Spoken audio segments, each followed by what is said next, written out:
नमस्कार दुनिया हालचाल को स्वागत करुछि मु संजय। आसंतु नजर पकाइबा वर्तमान रो मुख्य खबर उपरे।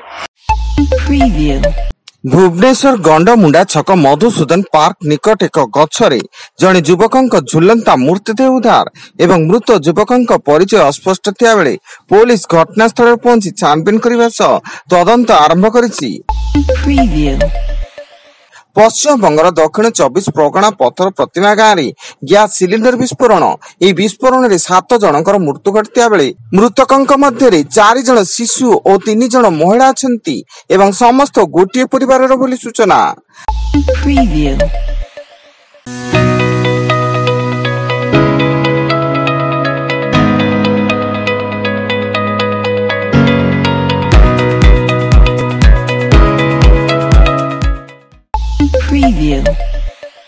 नाल रे पड़ी रही दंता हाथीर मृतदेह अनुगुल पाल लहड़ा सोयड़ा पंचायत बिजु साही निकट नाल रे दंता हाथीर मृतदेह पड़ी रही देखा मिली एवं दंता हाथीर मृत्युर कारण अस्पष्ट थिया बेले वन विभाग घटनास्थल पहुंची तदंत आरंभ करिछि।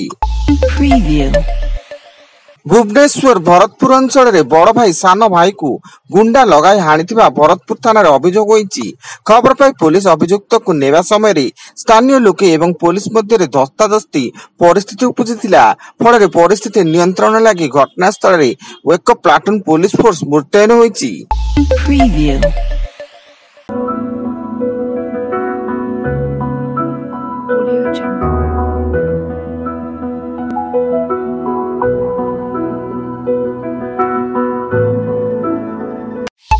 Preview.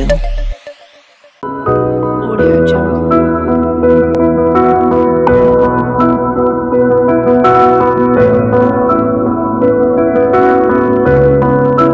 Audio Jungle.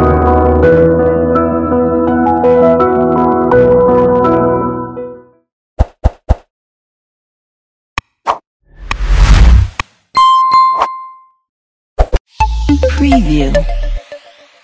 Utkal Divas अवसर में भारत राष्ट्रपति द्रौपदी मुर्मू, प्रधानमंत्री नरेंद्र मोदी और केंद्र शिक्षा मंत्री धर्मेंद्र प्रधान प्रमुख ओडिशावासी को शुभेच्छा जणाइछन्ति। सेपटे मुख्यमंत्री मोहन चरण माझी समस्त ओडिशावासी को ओडिशा दिवस शुभेच्छा जणाइछन्ति। मालकानगिरी सीमांत छत्तीसगढ़ बीजापुर जिले में सुरक्षा कर्मी को मिली बड़ सफलता। सर्च ऑपरेशन बेले 13 जन माओवादी गिरफ एवं गिरफ माओवादी मध्य जनक मुंड उपर 1 लाख टंकार पुरस्कार राशि थिला।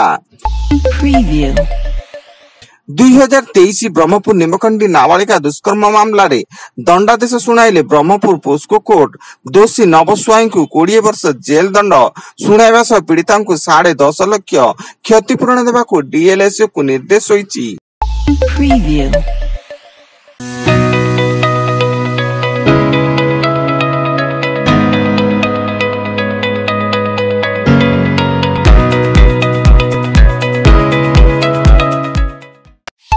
Preview.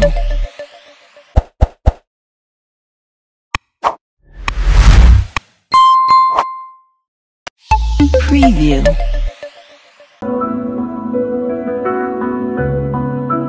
Audio Jungle.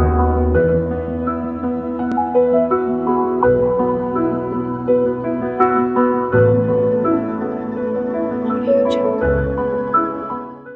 Preview. जड़े 7 वर्षीय शिशु कन्या को दुष्कर्म करने अभियोग रे पिपिली पुलिस अभियुक्त संपर्कीय पीयूषा को गिरफ्त कर पुरी स्वतंत्र पोस्को कोर्ट को चालाण करिछि। अभियुक्तर निज घर खोर्धा जिला होइता बेले से दीर्घ 25 वर्ष धरी पिपिली थाना अंतर्गत निज ससुर घर निकट रे परिवार सह रहुथिबा सूचना मिलिछि। आसंता 5 दिन पर्यंत तापमात्रा रे कोनोसी परिवर्तन हेबो नाही। एप्रिल 3 जाए पश्चिम ओडिशार अधिकांश स्थान रे पारद 40 डिग्री अधिक रहबा नै आंचलिक पाणीपाग विज्ञान केंद्र पक्षरु पूर्वानुमान होईछि।